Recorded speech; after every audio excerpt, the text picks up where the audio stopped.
is Alex. Welcome back. If I were to tell you that my dad only watched one news channel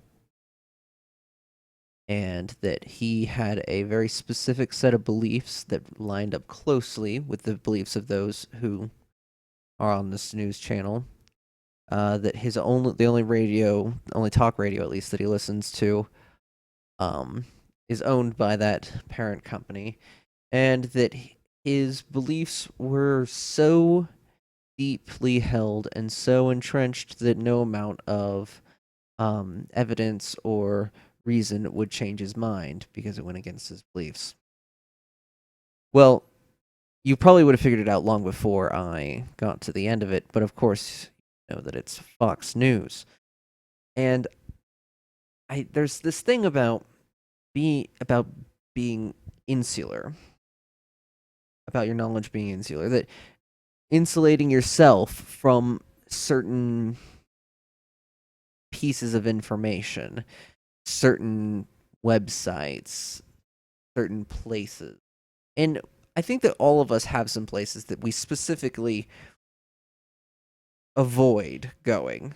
You see an article from this website on your Facebook feed, and you're like, I know this website. This website puts out absolute garbage, and I'm not going to read it. Or reading this will get me angry, and so you don't. I mean, I think we all have those, but I think that some people are still willing to read an article and then make a decision about it. They may still disagree with them, but they're at least a little bit more honest about about their feelings towards it. They at least read the article. They made an effort. And I think that there's this this is a real problem. This, like, I'm made uncomfortable by articles. You know, if my dad says that he thinks that the reporting on CNN is garbage and entirely biased, and the same thing for NPR, that they're all a bunch of left wing yuppies. I mean, all sorts of places. And basically, he does the same thing about the BBC. Um, basically, any media that isn't Fox News is biased. And clearly, Fox News has no bias because it's fair and balanced, as they tell you like 15 times an hour. And there's it really struck me how insulated my dad must be when in our the argument that we had a few days ago at this point, that I've had a bit of time to mull over, when he said that I spent too much knowledge developing my argument, that I spent too much time doing research, too much time learning. He said that I should be spending less time learning and more time looking for a job. Now, I have started my new job today. So now that point is moot. Of course, he'll always say that I should be spending that time that I'm doing research working and making money, even though it's a garbage job that's just to pay the bills. Now, this stigmatization of pursuing knowledge, basically condemning me for having done research and looked for evidence. For he's criticizing me for actually, like, for wanting to know things. It's just, it becomes so clear why we'll never agree, why he is never going to see things my way. He'll never understand it, is because of the way that he insulates himself. Now, I insulated myself too, at least while I was living with them for most of it. While I agreed with them, or agreed with them in part, and I hung out in my church group and was insulated by conservative news groups, bombarded with these messages full of fallacies that just don't make sense. The denial of climate change and evolution as like a news topic, like newscasters and talking heads basically saying you shouldn't believe in evolution because I don't believe in evolution, even though I'm not a scientist. In fact, I'm just a talking head who's done practically no research on the subject and don't understand what evolution is, and don't understand what evolutionary theory is, and don't understand what the word theory means. Basically, I'm scientifically illiterate, but I've got an opinion and you should follow it. And this is dangerous. This is dangerous. This is an incredibly dangerous idea.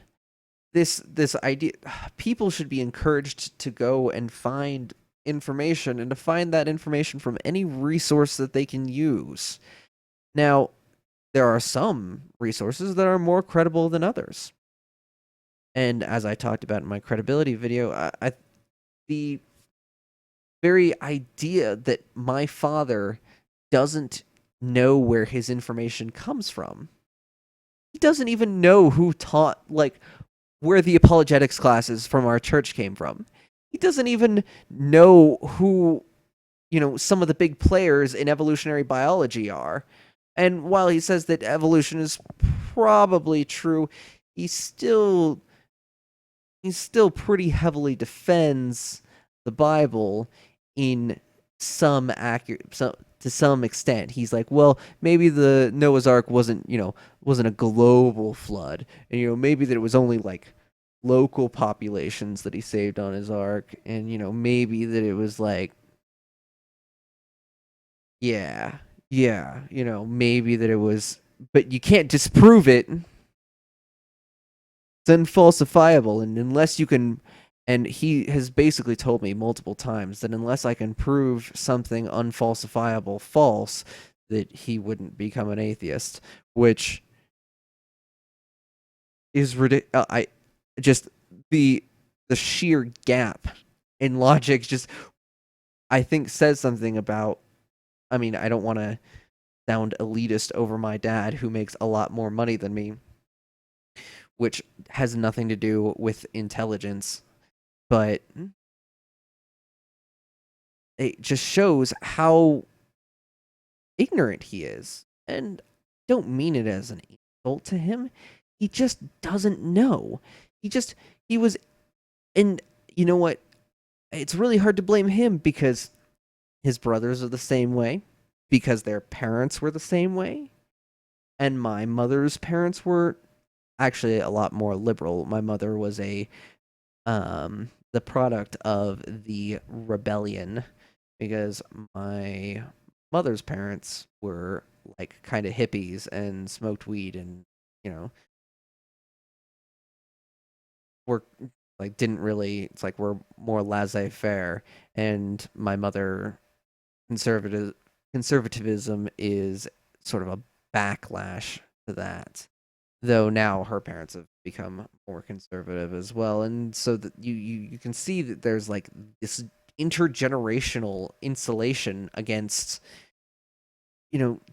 information. When I talked with my aunts and uncles over in Arizona, their understanding of complex issues just was minuscule, and it was baffling. Trying to talk with them about, in a study that in a field that I study, specifically about economics, and seeing how little they actually understand about market forces. They always think about the tiniest part of a situation, like when my uncle did, and these people don't know how to think.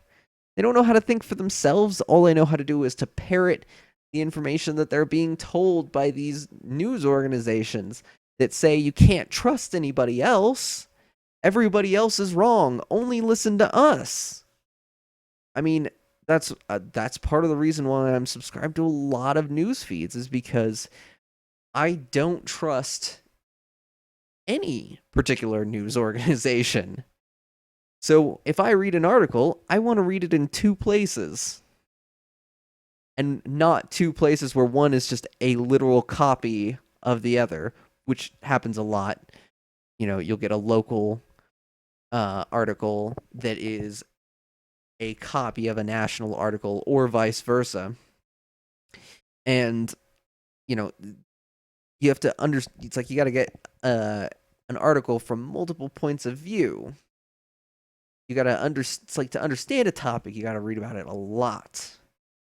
Hearing a little blurb on the news is not research. It does not give you an informed opinion. Actually, doing your own research can give you a much better idea about how a situation works.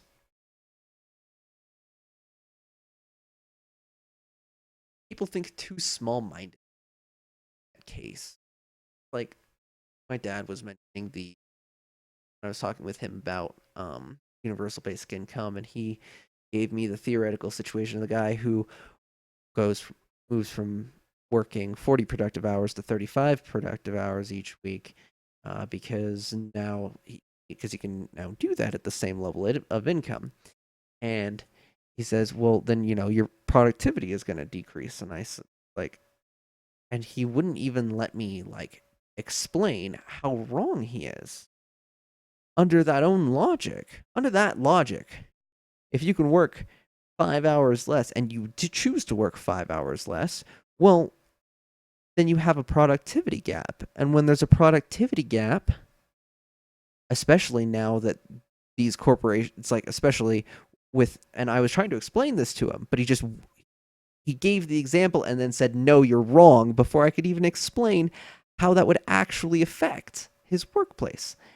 And say, hey, under your own example, yeah, now you work less, but now there's a productivity gap. There's a productivity gap, and the company's not paying you more money. You are getting more money, but the company isn't paying you more money.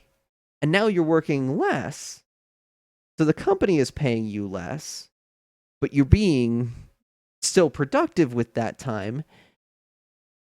Now there is a demand pull. There's a demand pull for labor. It means that now there is a demand in the market for labor, which is like the best thing for laborers. Because a demand pull labor chart means that because there is demand for work, the value of that work increases, which means that wages go up. That people can be paid. It's like people will be offered more. So that person who is now, it's like, if I don't have to work 40 hours a week at McDonald's, I won't. I can work 20 hours, and it's like if I can work 20 hours and still, pay all my bills and stuff and feed myself, well, that gives me an extra 20 hours a week that I can use for something, anything. You could use it to develop a hobby. You could use it to make videos on YouTube. There's all sorts of things that you could do with that. And this McDonald's is now like, well, this guy was working full-time 40 hours a week. Now he's working 20. Oh, we need somebody else to cover those other 20 hours. And that other person will be fine covering those 20 hours because they'll also have most of their bills already paid. So they'll just work for a little bit of extra spending money. They won't become slaves to McDonald's or Burger King or something like that, because now they don't need the career mobility. and they have the time to pursue career mobility, which is the ideal situation. It allows people to say, "Oh my god, I I don't have to work at McDonald's full time to pay the bills and go to school.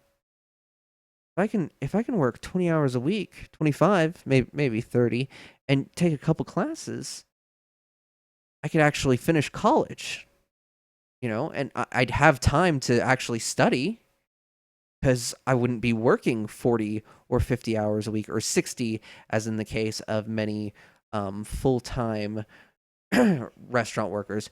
Though those won't be at the same job, those will be at two or even three jobs.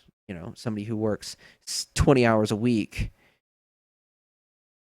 per job and works three jobs, and is barely living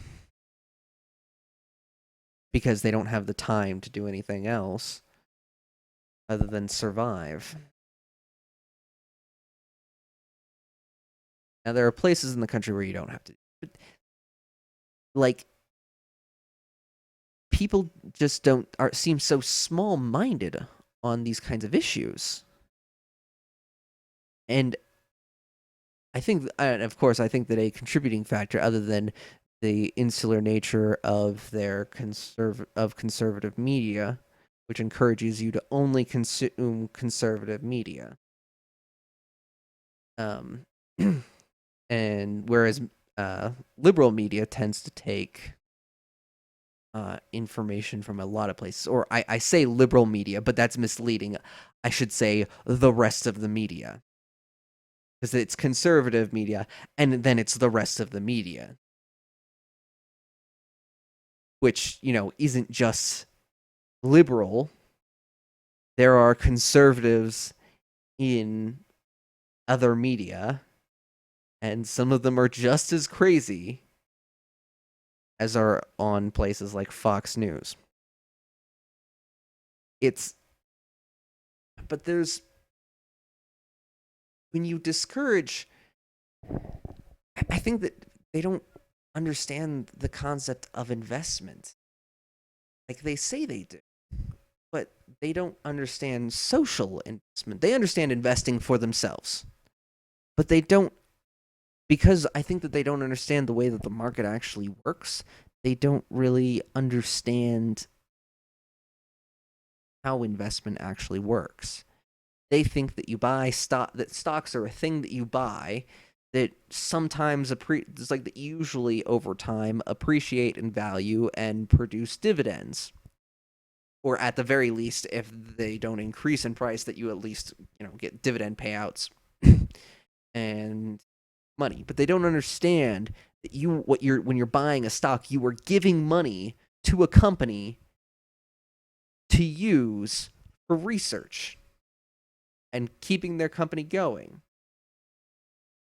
And as a thank you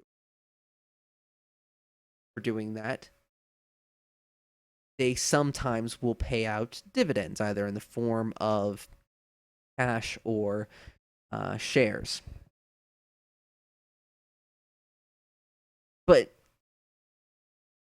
they don't really understand that when it's literally the exact same concept. The government, in the case of universal basic income, is giving money to the people so that the people will produce more, will produce better, will produce smarter, will become more educated because now they have the opportunity to do so, and will, in the future, expand the pie. As my dad said, how are they going to expand the pie? When I mentioned that we could, in fact, right now implement a universal basic income at far below the cost of our current welfare administration programs, and could give like $500 a month per person, every person in the country. Hell, you could even do it 750, 250, 750 for adults, 250 for kids, and you'd still be fine. In fact, no, yeah, you'd still be fine. It's and he was like, "No, you can't. Are you?" It's like, how, "Are you gonna grow the pie with it?" And I'm like, "No, no, no. There is already room in the pie. You get rid." And I tried to explain it. I said, "You get rid of Social Security, get rid of unemployment benefits, you get rid of um Medicare, Medicaid, and you just move single payer healthcare system, universal basic income. Boom. That's like 70%. Like it would cost like 70% of what the budget is now. Like 70%. And the social benefit would way make up for that. Oh, plus now we've got 30% of what we were spending that we can now spend on other things. Fine. If you're a big military budget person, fuck it, sure, spend 10% of that on, like, or a third of that remaining 30% on the fucking military. I don't give a fuck. You know, Another 10% fuck on fucking NASA. Sure, why the fuck not? Oh, another that last 10%. Sure, why don't we split it among increasing the fund for healthcare and stuff, and more research grants, and all these other investments, and then watch as in 5 to 10 years the society of the United States completely changes. You just watch what happens when you allow people, or and on top of that, fuck. Oh man, we had 30% left over. Fuck, why don't we make all public institutions free? No tuition. No tuition for any public university in the country. And we'll use a little bit of that to start forgiving student loan. It's like we'll use some of that to forgive some loan debt. Then when you put these factors in place, which my dad would know this. My dad would be able to understand the big picture, even though he just can't, because he's bogged down by these unverified claims laid down by people like Sean Hannity, Bill O'Reilly, Megyn Kelly. These people who my dad listens to, even though he doesn't always agree with all of them, across the board, he's pretty much in agreement with most of the things that each says. And just, it's almost insane when you how deluded. And it's not necessary. I mean, it's not necessarily their fault. I don't blame my dad for being indoctrinated with ultra conservative views and this conspiratorial bias against places like CNN and the BBC and the Associated Press, just because his parents did it. It's parents first. Parents did it first, and so he was kind of. And if you go back down the line, my family has had a very conservative streak for a very long time. Most people in my family have served in the military generations. Um, in fact, without me, I'm actually. Uh, I don't know. I think that this generation of my family is the first generation in quite a long time to actually not have somebody in the military. At least so far. There's still time for my cousins, but here's to hoping that they don't. But in any case, it's. I see that basically all of my family has just been insulated.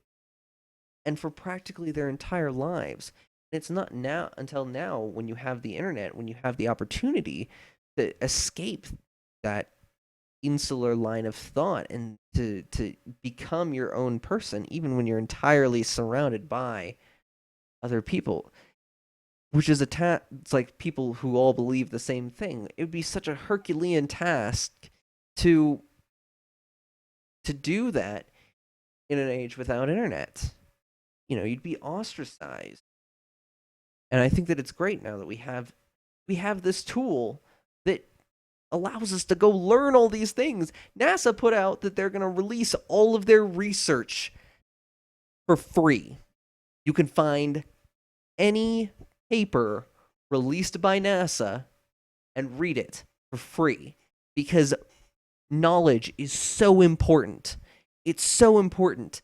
And we're in America, we're in this point where conservatives are trying to put this bottleneck on knowledge. They're like, if people learn too much, then our way of life will end. Whether it's fear of immorality or financial collapse, or that people will just see that a lot of conservative ideas are full of shit, that they don't stand for what they claim to stand for, and that there's a better way. You know, it's it's hard to even talk with somebody like my dad because of how unwilling he is to listen. And his lack of a pursuit of knowledge has made it very clear that that his own credibility has been shot to pieces. While it's like I borrow credibility from sources that I know of, that I've done research about. I don't appeal to authority, but to experts. I borrow their credibility. When I quote Lawrence Krauss or I quote Richard Dawkins, I am borrowing their respective PhDs in theoretical physics and evolutionary biology. When I quote, and of course this is all when you quote somebody in proper context. This is the case. When you quote somebody out of context, then you are borrowing their credibility in an unintended way. You're misusing. That's when you're misusing credibility. Um, and but I don't think that he gets it. I don't think that he gets that in a conversation that you have real evidence and you really understand. And I'm sure that we all know people like this, where it's like, no, no, no, no. But the thing is that you don't when you're in a conversation with them and you're trying to explain, and you've got all the facts, you've got the evidence. By all means, this should be an entirely convincing argument. And then they just look at your evidence and actually, most times, don't even do that and just say, so you're still wrong. It doesn't matter that you have evidence, you're still wrong. It's a child's way of arguing, quite honestly. And I mean, I don't claim to be the most adult person, but I can at least conduct a conversation in both a civil manner and in a reasonable and rational way. It's just so hard to wrap my mind. Even now, when I think about how I used to be, I was never this closed minded. I was always willing to accept new information, which is what started bothering me and, starting me to move away from Christianity, was this idea that something in me told me that what Christians were saying didn't really make sense. It really line up the rules that I know about reality. Just I started getting confused that so many things stopped making sense, and there was I was able to rationalize my belief or simply ignore the cognitive dissonance until I couldn't. And when the pieces just started coming in together, and even then I was afraid about what would happen if I said, if I quote unquote succumbed to atheism. And then I said, even if there was a God, I wouldn't want to live in a universe like where that God is the God. And then I later found out that Lawrence Krauss said the same fucking thing, and I was like, well, at least I'm not the only one. And it's just so frustrating. But I think that we you just have to push, and you won't get like if you're like me, you're not gonna get everyone. You're not gonna convince William Lane Craig to become an atheist. It's not gonna happen. The Grand Mufti in the Middle East. You're not gonna convince them to become an atheist. You're not gonna convince the Pope. Well, maybe you could convince the Pope. Maybe the Pope. It's possible the Pope is already an atheist. I don't know. But the important thing is that there are people that you will convince. People who are reasonable and rational. And when you start showing them how much they're I mean, each person's going to have a different approach, but for some people all you have to do is say there is a lot of evidence and you don't need God. And it's like there's a lot of evidence to support the idea that God is a man-made construct. There's a lot of evidence to support that we don't need God for the universe to work.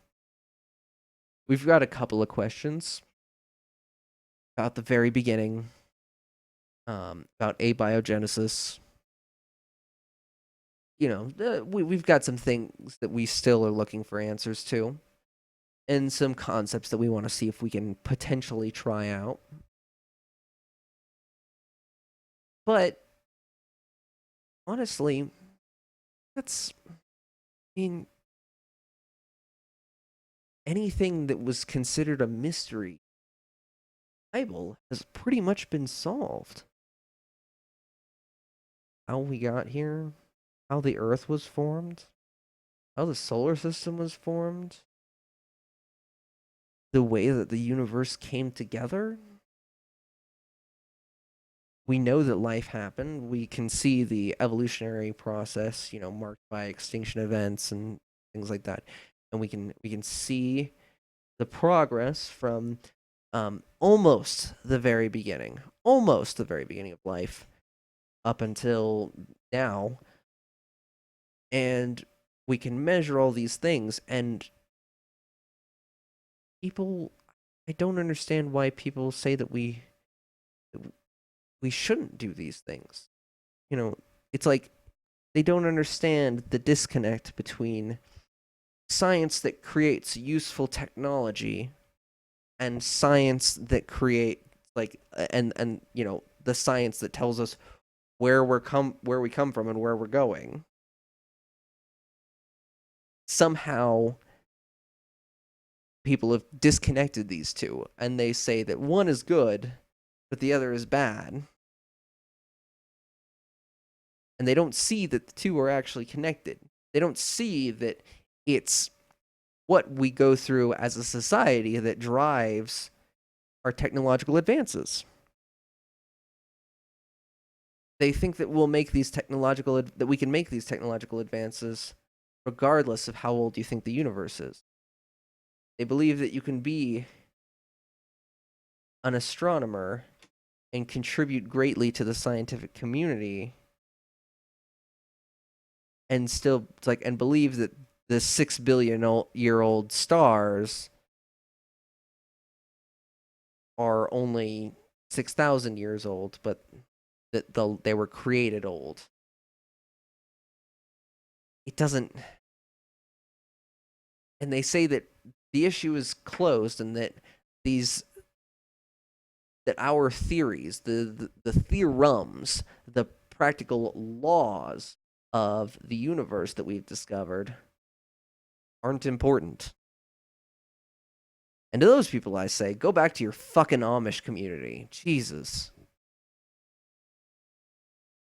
I hate using insults towards people, but it because it doesn't do anything in an argument. Insulting somebody doesn't do anything. My dad said that my ideas were communist bullshit. You know, the idea of universal basic income is communist. Holy shit, he doesn't even understand communism. It, it doesn't he doesn't even but you know, I should wrap up. Slash rant. Because I've been going for a while. And I think that I beat this dead horse to death. The next video is about why I actually do this, because my dad asked me this question, and I think that it's an important discussion for me to have. So I talked about some of why on this episode. I think that it still bears doing an entire video about. Anyways, I hope that my electric sheep hypnotized you into watching the whole video. Now that we've reached the end, you should click on one of the links to go to one of my other videos and continue being hypnotized by my beautiful electric sheep and my slightly hypnotizing voice. Like, comment, subscribe, and I'll see you next time.